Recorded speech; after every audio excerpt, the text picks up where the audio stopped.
Toto je podcast Eros. Budeme sa rozprávať o láske a sexualite z pohľadu zdravého rozumu. Milí diváci, vítajte pri ďalšej časti nášho podcastu Eros, v ktorom sa venujeme témam lásky, sexuality, vzťahom podľa zdravého rozumu. A máme tu dnes ďalšieho vzácneho hostia, ktorou je pani europoslankyňa Miriam Lexman za stranu KDH. Miriam, vítaj. Ďakujem. A chcel by som poďakovať aj našim partnerom, ktorými sú mládežnícke organizácie Domka a ZKSM, ktoré nám pomáhajú šíriť hodnotný obsah medzi mladých.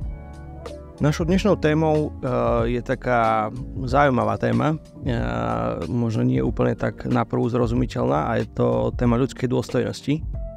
Možno nie je až tak zrozumiteľná, ale možno je o to dôležitejšia. Tak poďme rovno na vec, že čo to vlastne tento termín, ktorý pre niektorých poslucháčov môže byť taký zvláštny alebo nezrozumiteľný. Čo to vlastne znamená ľudská dôstojnosť? Ľudská dôstojnosť v podstate historicky možno, že je to taká základná norma alebo taký pilier každej slobodnej, spravodlivej spoločnosti. Je to koncept, ktorý sa vyvíjal od staroveku, venoval sa mu už Sokrates, Platón, potom neskôr vidíme Emanuela Kanta, ktorý hovorí o tom, že dve veci ho fascinujú, je to hviezdne nebo nad ním a morálny zákon v ňom.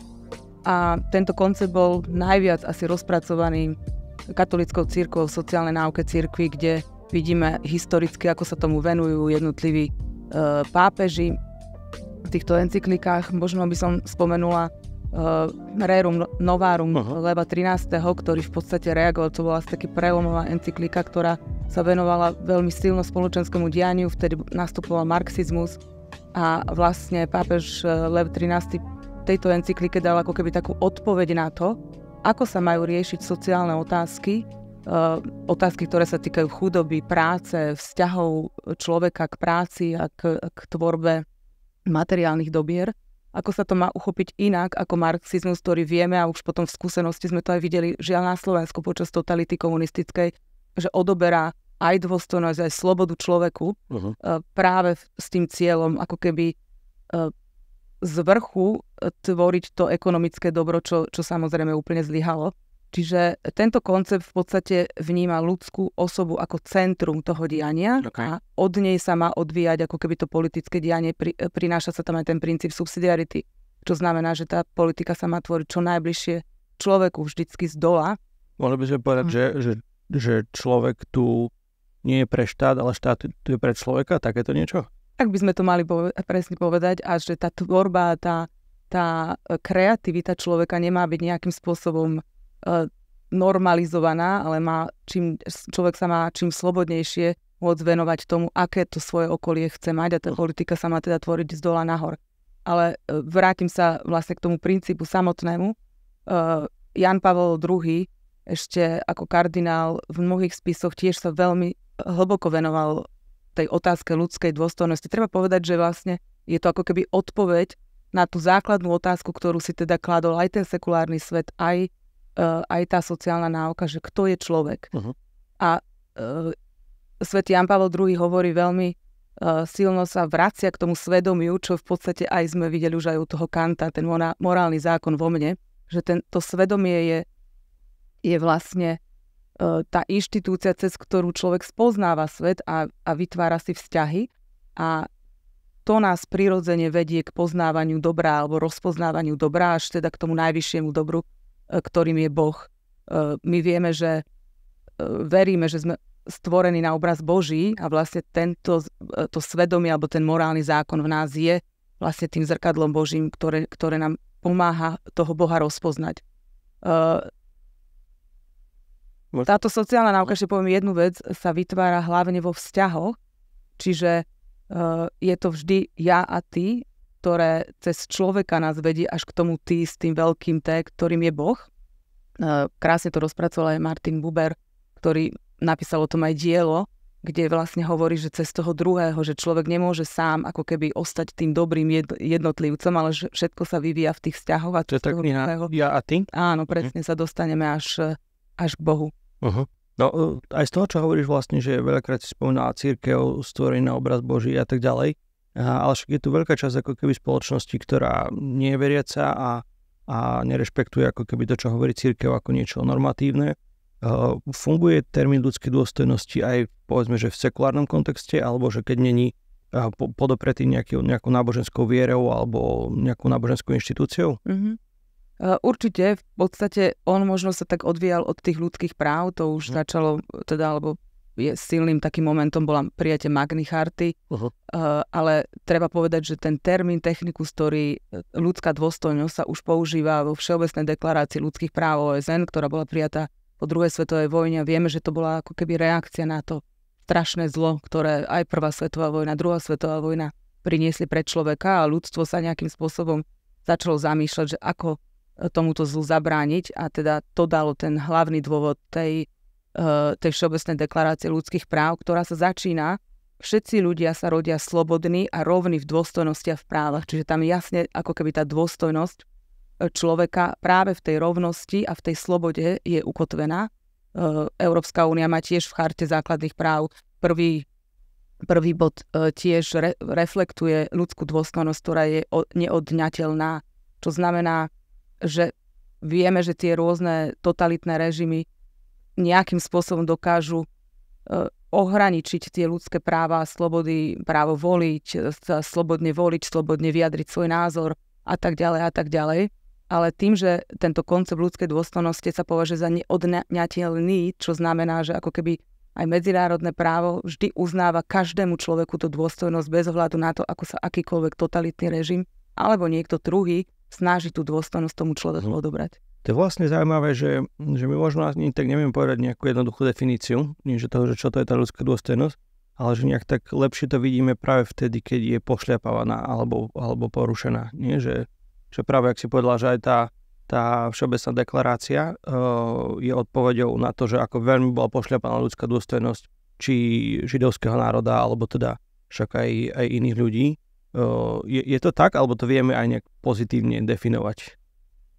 Pozitívna definícia by mohla byť v tom, že človek tým, že vidíme alebo teda cítime, že má ten morálny kódex, čiže toho odlišuje od každého iného stvorenstva a prirodzene sme došli k tomu, že každý človek musí byť teda rovný a teda rešpektovanie toho, ako teraz je otázka, že či to mám hovoriť s tým sekulárnym jazykom alebo tým kresťanským, ale toho obrazu Božieho v každom človeku, ktorý vlastne nejakým spôsobom uznal aj ten sekulárny svet tým, že teda uznal tú dôstojnosť, tak práve tým, to je tá pozitívna, by som povedala, že definícia, že prirodzene vnímame, že nie je možné, aby sme žili v spoločnosti, kde by ľudia mali nejaké, teda že by sa nejaká hierarchia stanovila, kde by jeden človek mohol prevládať nad druhým. Že na to, aby sme, alebo možno, že tá pozitívne uchopenie je práve to, že aby tá spoločnosť fungovala, keď vidíme, že tá slobodná spoločnosť je tá, ktorá rešpektuje tú dôstojnosť a tie práva a slobody, že to je vlastne ako keby ten hlavný pilier spoločnosti, v ktorej človek sa dokáže rozvíjať, tvoriť, myslieť slobodne a žiť a vytvárať dobrá pre druhého a pre tú celú spoločnosť. A to je vlastne zaujímavé, že asi musíme počerknúť to, že človek sa rozvíja, alebo že človek môže prosperovať, alebo že však poznáme národy, ktoré sú, alebo štáty, ktoré sú proste, že ovládané nejakým diktátorským režimom a zdá sa, že ekonomicky alebo technologicky vedia prosperovať. Že ty sa veľa venuješ aj téme teda Číny a takýmto podobným režimom, krajinám, ale že ako keby tam možno, ak prosperuje, ak tie ukazovatele sú teda pravdivé, tak že prosperuje štát, ale nie človek? Môžeme to takto povedať? Môžeme to tak povedať. Ono je to a hlavne to, že tá technológia alebo ten rozvoj a tie ekonomické dobrá neslúžia pre dobro človeka. Že to je možno, že ako keby toho rozlíšenia tých režimov, že samozrejme ten režim, ako som hovorila, nemôže odňať tú dôstojnosť tomu človeku. Je neodňateľná. A možno poslucháčom bude lepšie prirovnanie o komunistickom systéme na Slovensku, keď hovoríme často, že hovoríme o tom, že sme získali slobodu. Ale ja sa často zamýšľam nad tým, že ten človek, ktorý dokázal vnímať tú svoju dôstojnosť, už či v tom sekulárnom koncepte, alebo v tej kresťanskej antropológii, tak ten v podstate dokázal aj v tom režime byť do veľkej miery slobodný, lebo dokázal slobodne myslieť, slobodne konať, aj teda proti tomu režimu. A práve títo slobodní ľudia, ktorí sa dokázali aj postaviť voči tomu režimu a obetovať svoje fyzické dobrá, svoju fyzickú slobodu, nám tú slobodu vybudovali, ktorá by mala byť teda v tých obidvoch rovinách. Nie len to, že si môžem robiť, čo chcem, to už môžeme potom rozprávať o tom, ale to už by bola úplne iná kapitola, že čo je hranica slobody, aby ešte to bola slobodou. Ale vlastne ako keby tá vnútorná sloboda vždy v tom človeku zostáva, ale je ohraničená tým, že nemá prístup k informáciám, k možno aj teda k tomu, aby sa vôbec s náboženským nejakým konceptom stretol a potom samozrejme vykonával, alebo teda bol slobodný aj v tom myslení, aj svedomí, aj vierovyznaní. Teda povedali sme, že ľudská sloboda je niečo veľmi blízke tej definícii ľudskej dôstojnosti, že tam to musí byť zachované. Ale poďme si to možno tak rozmieť na drobné v nejakých konkrétnych príkladoch, v ktorých sa to možno ešte nejak lepšie ukáže. Tak ja som vybral niekoľko takých kontroverzných vecí, ktoré dnes sú aktuálne, aj možno na tej európskej úrovni, ale aj ako čisto ľudský problém. Prvá téma je takzvané surogátne materstvo. Teda pre tých poslucháčov alebo divákov, ktorí možno nevidia, čo to je v skratke, tak ide vlastne o to, že nejaký pár alebo nejaká osoba zaplatí inej osobe, žene, aby za nich vynosila bábätko, ktoré potom po pôrode oni si zoberú. A on im teda za to zaplatí, teda oni jej za to zaplatia ako službu. Takže toto je surogátne materstvo. To sedí definícia, hej? Viac menej. Áno. No a teraz, že prečo je to vlastne problém? Že je to proti ľudskej dôstojnosti? Že nie je to vlastne, hovorím, služba? Že niekto možno neplodný pár chce mať deti a niekto sa ponúkne a zase potrebuje peniaze? Že nie je to vlastne taká win-win situácia? Že prečo je to proti ľudskej dôstojnosti? Tam je viacej aspektov, ktoré treba vyzdvihnúť. Jednak to, že vieme, že tieto ženy sú väčšinou z chudobných krajín a je to forma v podstate sexuálneho vykorisťovania, preto lebo tá žena to nerobí na základe nejakého slobodného rozhodnutia, altruizmu, že chcem pomôcť tomu páru, ktorý pre ňu väčšinou neznámy. Vo Veľkej Británii je napríklad povolené surogátne materstvo len medzi rodinnými príslušníkmi v zmysle, že je to ako keby forma altruizmu, ale nechcem zachádzať do týchto konceptov, ale čiže vníma sa to, že je to nejaký altruistický čin, ale treba sa pozrieť na tú realitu, kde vidíme, že tie ženy vlastne väčšinou to robia z dôvodu veľkej chudoby a z toho dôvodu, že chcú uživiť vlastné deti. Teda aj, no a teraz je otázka, že či toto dieťa je alebo nie je jej vlastné. Tam treba ešte povedať, že tam je aj otázka, že koho je ten biologický materiál, preto lebo to môže patriť tomu páru, ktorý si to dieťa objedná a tu už začínam hovoriť aj o tom, alebo teda ako toto je tiež ďalšia otázka, že vlastne koho je to biologicky to dieťa. Že môžu ako keby oni si tak povedať, že kúpiť biologický materiál od iných ľudí, ktorý sa implantuje do tela tej surogátnej matky a oni si... Presne tak. Ale celý problém s týmto konceptom je v tom, že je to komodifikácia človeka. Jednoducho to dieťa sa v podstate stáva tovarom. Tam fungujú presne také isté dohody a zmluvy, ako v obchodnom svete, kde si niekto objedná nejaký tovar, potom skontroluje kvalitu toho tovaru, potom si ten tovar preberie, potom je tam otázka, či môže reklamovať tento tovar. No. A teraz to vysvetlím všetko. Predstavte si, že si nejaký pár objedná teda takýmto spôsobom dieťa. Ja hovorím na schvál tento termín. Už iba počuť to je také vyrušujúce. Lebo to ukazuje, že o čom vlastne hovoríme. A sú prípady vo svete, že to dieťa sa nenarodí napríklad zdravé, čiže ten pár si neprevezme to dieťa, lebo ten pár chcel zdravé dieťa. A teraz je otázka, že koho je vlastne to dieťa. Tá matka väčšinou, ktorá to robí preto, aby zarobila, aby sa uživila, lebo ho nechce, preto lebo ho ani nemá ako možno uživiť. Mnohokrát je za to vlastne ani nezaplatia. Po druhé, čiže tam vzniká takýto problém. Vzniká problém aj napríklad, keď sa choroba dieťaťa ukáže po nejakom čase, kde v podstate príde k tej akože reklamácii, že teda ten pár povie, že viete, zistili sme, že to dieťa nie je takéto dieťa nechceme. To je jedna vec. Druhá vec je tá psychologická rovina. Psychológovia sa veľmi venujú tejto otázke. Jednak dieťa pri takomto odňatí od človeka, ktoré to dieťa vníma ako matku, lebo teda v jej lone vyrastá, to odňatie pre to dieťa je taký strašný stres, že celoživotne sa z tohto stresu nevie psychológovia pamätať. Na druhej strane je to aj pre tú matku, lebo tá matka 9 mesiacov to dieťa nosí pod srdcom a ona nevie rozlišovať, že toto je moje vlastné, alebo toto je dieťa, ktoré rastie pod môjim srdcom pre niekoho iného. Už len také faktory, že v podstate kojenie, áno, že tie prsníky sa naplnia. Že sú je to ešte nejaký čas potom, ako to dieťa odíde. Jednoducho aj pre tú matku je to taký strašný stres a zásah do nejakej prirodzeného vzťahu matka-dieťa, aj teda pre dieťa, aj pre matku. A ešte poviem možno ďalší príklad.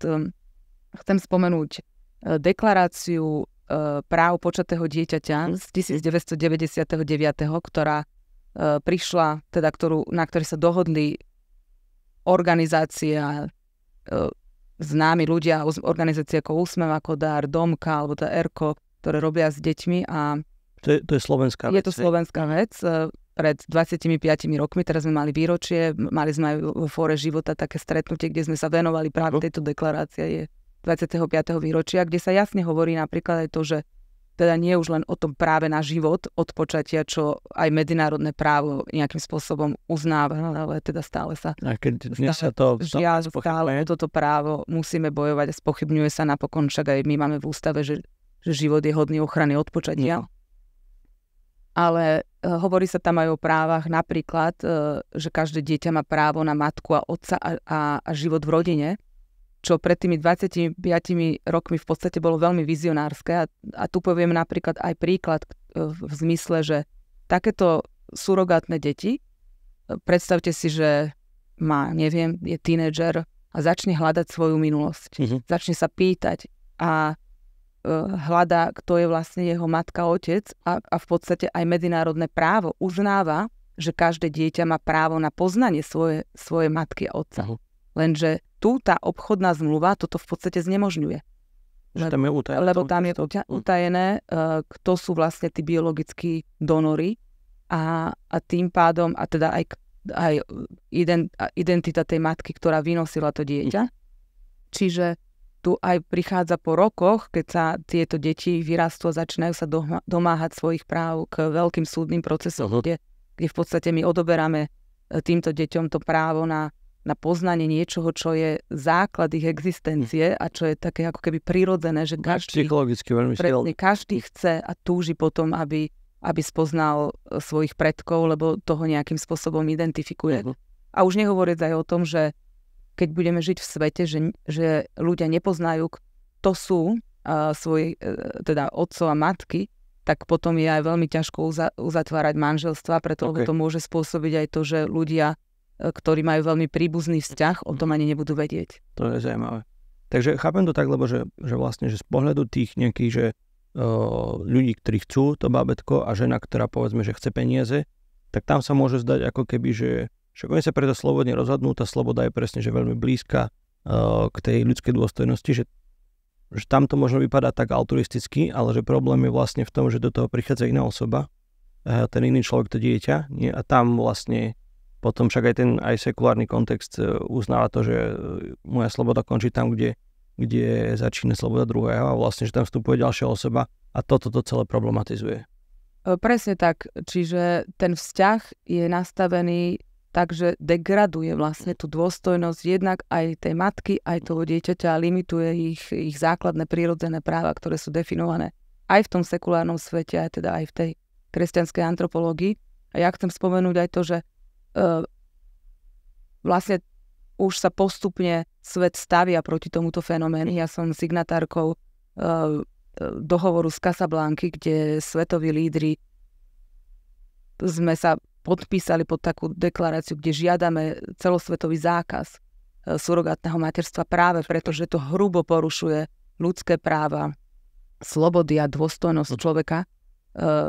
Pápež František teraz vo svojom takém poslednom dokumente Dignitatis Infinita o tom tiež hovorí, teda tento dokument možno aj keď sme začali tou ľudskou dôstojnosťou, jasne definuje, že tá ľudská dôstojnosť nie je len ochrana toho života od počatia po narodenie, čo veľa kresťanských aktérov sa ako venuje tejto časti života, ale že musíme sa venovať rôznym fenoménom, ktoré podkopávajú, ohrozujú túto dôstojnosť a teda to sexuálne vykorisťovanie je tam aj v tomto dokumente jasne spomínané, ale sú tam spomínané ďalšie veci, ako je chudoba, aj práve tie moderné technológie a ich vplyv na dôstojnosť človeka, čiže je to širšie ako iba potrat. Presne tak a treba vnímať ako keby tú ochranu ľudskej dôstojnosti, ktorá čelí mnohým výzvam svetovým, o ktorých možno aj málo hovoríme. A teda Svätý Otec sa veľmi venuje práve tej chudobe, ale teda budeme neskôr aj hovoriť o tej umelej inteligencii, čo je ďalšou takou výzvou. Čiže toto je veľmi dôležité. Ja ešte spomeniem poslednú vec.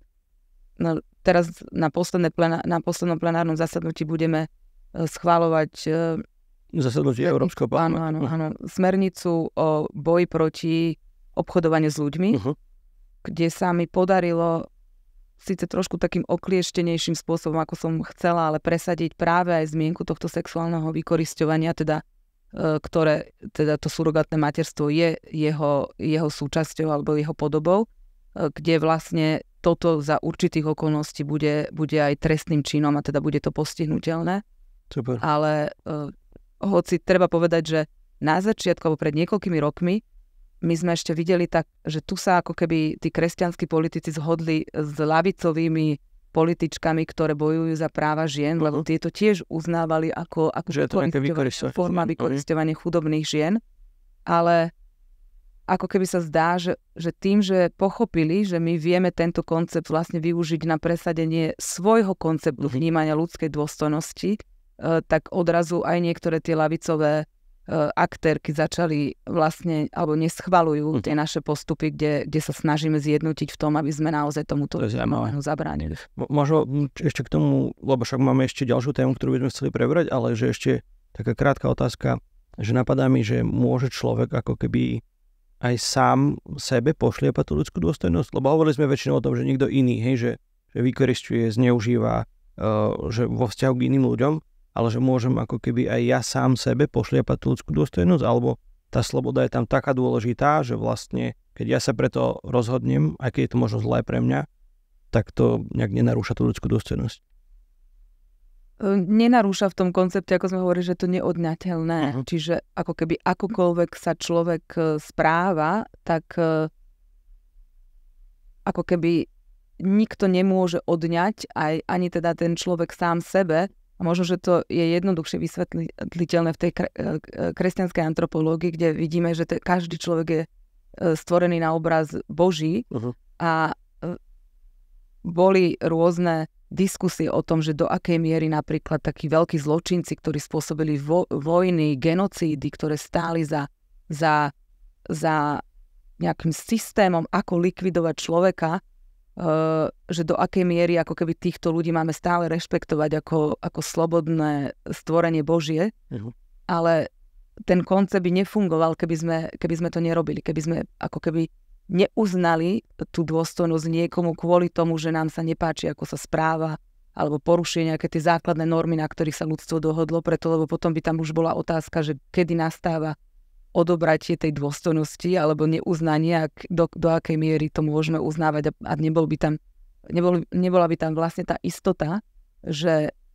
a práve aj tá istota v tom, že nikto mi nemôže, ani ja sám sebe odňať tú dôstojnosť, vlastne ženie človeka k tomu, aby tú dôstojnosť akceptoval aj v tom svojom správaní. Že myslím si, že ten koncept takýmto spôsobom vždy povzbudzuje toho človeka, aj keď akokoľvek hlboko padne, sa opäť nadýchnuť a vrátiť sa k tomu, aby sa teda cez to svoje správanie približoval k druhému a k tomu čo sme hovorili s tým veľkým T, čo je Boh sám. No ešte vlastne mi napadá k tomu, čo si teraz povedala, jedno rozlíšenie, že to je zaujímavé, že si povedala, že aj vlastne strašne morálne zlí ľudia stále majú tú dôstojnosť, ktorú by sme mali rešpektovať. A že mám pocit, že aj v dnešnej spoločnosti, ktorá je stále viac polarizovaná, tak sa na druhých ako keby nejakých názorových oponentov vníma ako nepriateľov, hej? A že bojujeme s nimi a že niekedy možno zabúdame na to, že vlastne, že aj oni majú tú ľudskú dôstojnosť a že toto je ten základ, ktorý by sme mali rešpektovať. Že správne to chápem, že môžem ako keby s niekým zásadne nesúhlasiť, aj proti nemu možno politicky bojovať, ty si v tom politickom ringu, ale zároveň ako keby, že rešpektujem jeho dôstojnosť, ako to ide dokopy? Je to ťažké, ale kebyže nerešpektujeme tento koncept neodňateľnosti, tej dôstojnosti, tak si myslím, že práve to ľudstvo sa môže zvrhnúť na to, že je to boj každého proti každému. A práve to rešpektovanie práve tohto konceptu nám umožňuje sa vysporiadať aj s tými veľmi ťažkými životnými situáciami alebo tým zlom vo svete. A na druhej strane je to práve ten koncept, ktorý neustále povzbudzuje každého človeka, aj toho človeka, ktorý úplne zlyhá, aby sa z toho vlastne zlyhania nejakým spôsobom postupne dostal von. Možno tak úplne konkrétne, že ako to ty prežívaš, že keď máš možno aj v Európskom parlamente alebo aj však v domácej politike niekoho, s kým skutočne zásadne nesúhlasíš a si presvedčený, že robí veľmi zlé veci pre spoločnosť, že ako tak prakticky si tak pripomínaš, alebo proste, že keď ho máš pred sebou, že to není iba že nejaký nepriateľ, človek, ktorého treba poraziť alebo neviem čo, ale že je to aj človek, ktorý má svoju dôstojnosť, že ako to ty tak prakticky prežívaš. Niekedy je to ťažké, lebo si presne hovorím, že však títo ľudia ako keby, že prečo nevnímajú, že aké zlo v podstate v konečnom dôsledku spôsobia, keď si presadzujú ten svoj koncept videnia ľudských práv alebo úplne pokrývia ten koncept ľudských práv na to, aby slúžil ich nejakej ideológie, ich nejakému cieľu. Že sa to ťažko vníma, tu vidíme napríklad aj pokrivenie toho práva, základného práva na život. Možno tuto poviem taký príklad, pravdepodobne už asi na Slovensku všetci počuli o tom, že v Európskom parlamente sme nedávno schválili rezolúciu, v ktorej žiadame, aby sa tzv. Právo na potrat zaradilo do Charty základných práv EÚ, čo je úplne pokrivenie akéhokoľvek ľudskoprávneho konceptu, preto všetky medzinárodné deklarácie a zmluvy, a teda aj naša ústava alebo ústavy iných krajín, dokonca aj totalitných všetkých. Tým, že život je základné právo. A teda odobratie tohto základného práva vlastne narúša celý ten koncept, o ktorom hovoria títo nejakí progresívni aktéri, že vlastne ho podporujú, že podporujú slobodu človeka, podporujú demokraciu, právny štát, ale podkopávajú ho takýmto spôsobom. A tu treba povedať ešte, že teda podkopávajú medzinárodné dohovory a napríklad aj európske základné zmluvy, kde je jasne definované, čo sú kompetencie Európskej únie, čo sú kompetencie členských štátov. Čiže je také latinské príslovie zachovaj právo, právo zachovať teba. Čiže aj toto viac menej akože rúcajú. A treba povedať, že to nie je len to právo na život, ktoré oni upierajú ľuďom, ale aj právo na alebo slobody, ktoré sú tiež piliermi slobodnej spoločnosti, čo je sloboda myslenia, lebo ja už si nemôžem myslieť, že napríklad ochrana života musí byť chránená od počatia, nemôžem vyznávať nejaký náboženský koncept, čo je teda kresťanstvo, ktoré tiež ako keby uznáva to právo na život od počatia. Dokonca nemôžem na Slovensku, by som nemohol povedať, že si chcem chrániť hodnoty, ktoré sú zakotvené v našej ústave, preto lebo tam je tiež, ako som spomínala, tá ochrana toho dieťaťa od počatia alebo toho života od počatia. A dôležité, a vrátim sa k tej slobode svedomia, čo som hovorila na začiatku, že vlastne tá ako kresťanská antropológia, tak aj tá sekulárna vychádza práve z toho morálneho kódexu v človeku, že ktorý ako odzrkadluje vlastne tú dôstojnosť teda ten obraz Boží, čo veríme my. A že vlastne tá sloboda svedomia by bola vlastne úplne popretá v prípade, že by sa takéto tzv. Právo na potrat pretlačilo. Čiže a toto pokrivenie celkovo tých práv je vlastne to, čo ja vnímam ako keby v tom politickom boji. Ale keď sa pýtam na to, že ako sa s tým viem vysporiadať, niekedy je to ťažké, už len ako keby tak osobne poviem, že sa vysporiadam tým, že sa snažím za tých ľudí modliť, lebo to mi ako keby to ma povzbudzuje k tomu, aby som v nich videla ľudí, ktorí sú dôstojní, stvorení na obraz Boží, ale na druhej strane ja sa snažím veľmi byť aktívna aj v tej ochrane tej ľudskej dôstojnosti, čo sa týka ľudských práv vo svete, čiže aj tých práv, možno, že nie toho ako keby toho konceptu práv ako také dôstojnosť, sloboda, ale vyslovene tých práv, ktoré sú zakotvené v medzinárodných dohovoroch, čiže hovorím o menšinách, ktoré sú potláčané, ľudskoprávnych aktivistov, ktorí sú väznení, týraní, náboženskej slobode. Čiže toto sú všetko témy, ktorým sa venujem. Presadila som množstvo deklarácií a rezolúcií v Európskom parlamente, kde sa snažíme venovať týmto ľudskoprávnym že sa to proste nedá zúžiť iba na tie možno témy, kde sme ako keby na druhej strane. A presne, že a práve cez toto ja sa snažím ako keby poukázať tým mojim politickým protivníkom, že keď ja tu stojím na čele toho, že svet napríklad sa venuje tej ujgurskej menšine v Číne, ktorú sme prehlásili za genocídu a že nejakým spôsobom sa snažíme aj v tých našich ekonomických dohovoroch chrániť tie ľudské práva aj v ďalších krajinách, Bielorusko, Azerbajdžan, v Afrike ľudia prenasledovaní len preto, že sú príslušníkmi nejakého náboženstva. Teda vidíme, že kresťania sú vo svete najviac prenasledovanou časťou obyvateľstva. Čiže tieto otázky otváram v tom parlamente, presadzujem nejaké rezolúcie, kde sa snažíme venovať tým jednotlivým prípadom alebo tým jednotlivým fenoménom, ktoré takto porušujú ľudské práva. A práve cez toto sa snažím tým mojim kolegom ukázať, že ten koncept proste je nenaštrbiteľný, že my nemôžeme niečo z neho vybrať a on bude stále fungovať. Že sú len veci, na ktorých sa zhodnete aj napriek tomu, že v iných máte iný názor. Rozumiem.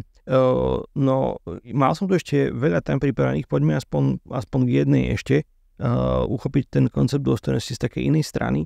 Ty sa aj venuješ téme umelej inteligencie a týmto technológiám, čo súvisí aj s témou ochrany detí na internete a tomu všetkému obsahu, ktorému sú vystavené.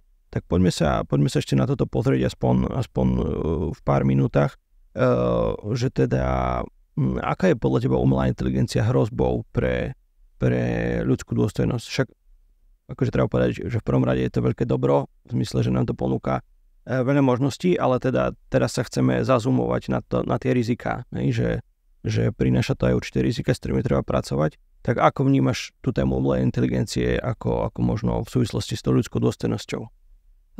Presne tak, umelá inteligencia prináša množstvo pozitívnych vecí, ktoré môžeme uviesť do života, do chodu života, ktoré chránia ľudskú dôstojnosť, chránia človeka ako takého, alebo vytvárajú pozitívne prostredie, pomáhajú ľuďom napríklad so zdravotným postihnutím sa aktívnejšie začleniť do života, pomáhajú pri zdravotníctve, pomáhajú na pracovnom trhu, kde je veľmi ťažké, náročné práce, alebo tak dokáže vykonať stroj za človeka. Čiže má to množstvo uplatnení, pomáha ľuďom učiť sa rýchlejšie a tak ďalej pri bezpečnosti a tak ďalej. Ale treba ten koncept alebo túto technológiu uchopiť tak, aby bola vždy dobrým sluhom a nie zlým pánom, aby vždy bola etická, aby vždy chránila dôstojnosť človeka a aby slúžila pre dobro človeka. Čo to prakticky znamená? Napríklad pri tej téme ochrany detí, alebo neviem, či máš nejaký iný príklad? Ja poviem ešte jednu vec, že my sme momentálne prijali v Európskom parlamente, alebo teda prijal sa Európsky zákon o umelej inteligencii, kde sa snažíme nejakým spôsobom rozdeliť tú umelú inteligenciu na základe rizík a potom na základe toho nejakým spôsobom sa nastavujú parametre tej umelej inteligencie alebo použitiu tej umelej inteligencii, kde sme teda odstupňovali od zakázanej až po teda cez vysokorizikovú a tak ďalej, kde napríklad, poviem príklad, je zakázaná umelá inteligencia rozpoznávania tvári, aby bola používaná vo voľnom priestorstve, bez toho by človek vedel, že je nejakým spôsobom jeho konanie sledované. Nie zo strany štátu alebo mesta? Zo strany a štátu a mesta to môže byť len v prípade, a to sme tam urobili takú výnimku, lebo teda ešte poviem to, že vieme asi, alebo teda posluchači možno vedia o tom, že toto je používané v Číne v totalitných režimoch na to, že aby sa kontrolovali ľudia, aby sa nejakým spôsobom udeľovali na základe ich správania nejaké kredity a podľa toho sa aj vyhodnocujú ich aj slobody, možno aj nejaká dostupnosť nejakých služieb štátnych. My sme to, teda je možná použitie tejto umelej inteligencie na voľnom priestranstve, ale len s tým, že napríklad na futbalovom štadióne, kde ľudia vedia, že tuto je používaná umelá inteligencia v prípade, že sa stane nejaké ohrozenie človeka, že sa ukradne dieťa, alebo teda niekto zmizne, alebo tam nejaké násilie, tak dá sa teda nahliadnúť do tých záznamov, ale len na napríklad identifikáciu toho páchateľa alebo nejakým spôsobom pomoci toho človeka a nemôže tento záznam byť nikde uchovávaný. Okay. Čiže sú tam jasné parametre, za akých okolností sa môže takáto umelá inteligencia použiť. Čo tá ochrana detí? Tá ochrana detí, ja poviem, trošku začnem tak všeobecnejšie. Ja som sa snažila, aby umelá inteligencia, ktorá sa používa na sociálnych sieťach, tie odporúčacie systémy, ktoré v podstate nám určujú ten obsah, ktorý ja vidím, tie moje sociálne tie algoritmy, aby bola považovaná za vysokorizikovú a tým pádom, aby sa aj nastavili nejaké parametre. Vysvetlím aj to, že toto je v záujme, aby sme chránili slobodu aj prejavu, aj slobodu slova a slobodu myslenia.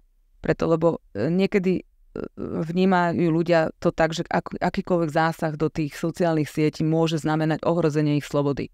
Ale práve to, že tieto algoritmy sú nastavené na základe toho, že čítajú naše konanie a na základe toho určujú ten obsah pre nás, znamená to, že zatláčajú ľudí do tých bublí názorových, že nevidíme iný názor, nevieme si vytvoriť názor na základe informácií, ktoré sú komplexné, preto lebo ten algoritmus nás zatláča do tej bubliny. Tie algoritmy nám častokrát ponúkajú kontroverzný, nelegálny obsah, ktorý korešponduje teda s tým, čo algoritmus rozpoznal ako náš záujem alebo náš uhol pohľadu. A to samozrejme nemá nič spoločné so slobodou, ale práve naopak potláča tú našu slobodu. Čiže ja som sa snažila o to, aby tieto algoritmy boli zaradené do vysokorizikovej umelej inteligencie, čo znamená, že by teda boli nastavené také parametre, aby tá sloboda slova bola chránená a myslenia.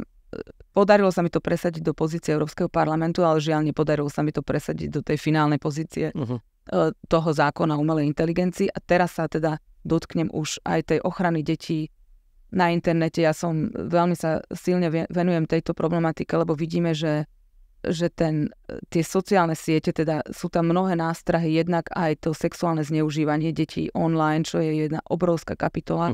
Ja som sa snažila o to, aby Slovensko vstúpilo do takej platformy InHope, kde sa dá lepšie rozpoznávať teda cez taký systém, potom už môže polícia, orgány činné v trestnom konaní vyhľadávať páchateľov, chrániť takýmto spôsobom deti, vymieňať si medzinárodne, lebo vieme, že táto kriminalita prebieha medzinárodne. Čiže tomuto som sa veľmi venovala a treba povedať, že tým, že Slovensko nebolo súčasťou tejto platformy InHope, teda teraz v decembri sme sa konečne stali aj na základe môjho tlaku, tak na slovenských serveroch podľa mnohých odborníkov bolo jedno z najvyšších počtov zobrazení detí pre sexuálne zneužívanie detí na svete. To je šialené. My sa stali vyslovene takým ako keby centrom práve tohto zločinu a to samozrejme ešte o to viac ohrozuje naše deti.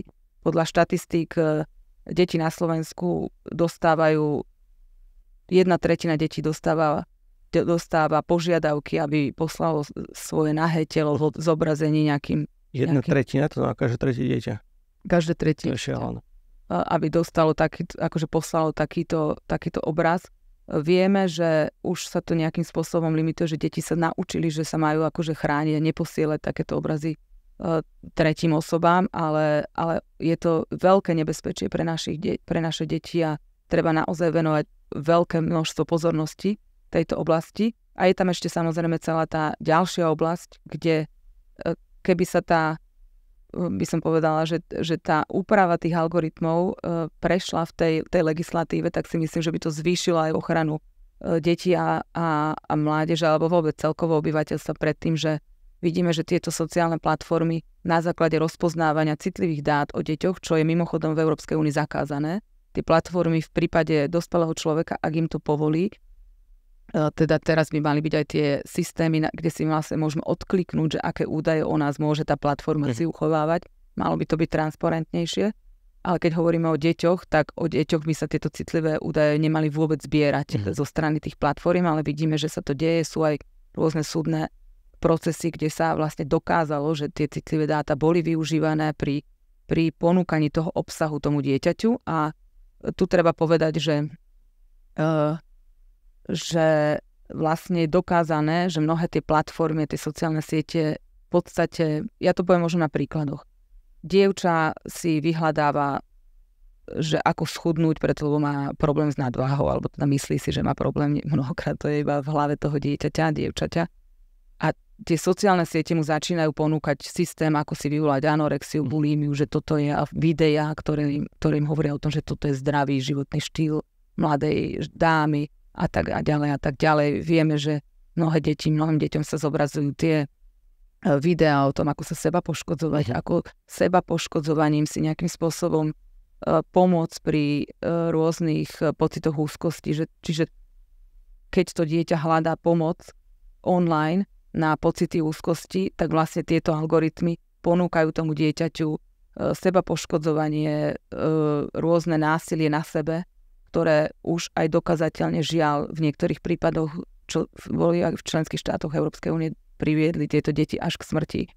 Čiže je to téma, ktorej sa musíme naozaj venovať preto, lebo je to fenomén, ktorý ohrozuje nielen naše deti, ale našu spoločnosť ako takú. Ja si myslím, že by bolo dobre si k tomu niekedy ešte samostatnú tému, lebo že to otvára. Je to veľmi široká téma, ktorej sa treba venovať. Vieme, že komisár pre deti na Slovensku, Jozef Mikloško, už otvoril túto tému duševného zdravia a toho online sveta, kde sa momentálne hovorí o tom, že aj na školách by bol do určitej miery limitovaný prístup k mobilným zariadením a digitálnym zariadeniam. V niektorých krajinách už toto funguje, vo Francúzsku napríklad. Čiže určite treba chrániť tie deti aj fyzicky od toho prístupu, aby bolo nejaké obdobie, kedy to dieťa, alebo aby to dieťa nesedelo celé hodiny, dokonca na Slovensku. Polovica detí je vyše 5 hodín denne na týchto digitálnych nástrojoch, čo je absolútne nezdravé. Aj dokazateľne to má negatívny vplyv na duševné zdravie týchto detí. Čiže je to otázka, ktorej sa treba venovať. A budeme sa aj venovať aj v tomto podcaste, si myslím. Ja v tejto chvíli musím ukončiť ten rozhovor, a keby bolo ešte o čom. A sú to všetko zaujímavé a dôležité veci. Ja chcem tebe poďakovať, že sa aj tejto téme ľudskej dôstojnosti venuješ, že aj možno tak prakticky, ale aj, že si nám tu prišla o tom niečo porozprávať a osvetliť tento možno zložitý termín našim divákom, našim poslucháčom. Takže ešte raz vďaka a prajeme aj veľa síl do toho politického zápasu. Ďakujem veľmi pekne, ďakujem. Ďakujeme, že ste nás pozerali. Ak sa vám páči, čo robíme a chcete podporiť šírenie takéhoto hodnotného obsahu, tak nájdete link pod týmto videom alebo podcastom. Ďakujem, že ste s nami. Toto je podcast Eros. Budeme sa rozprávať o láske a sexualite z pohľadu zdravého rozumu.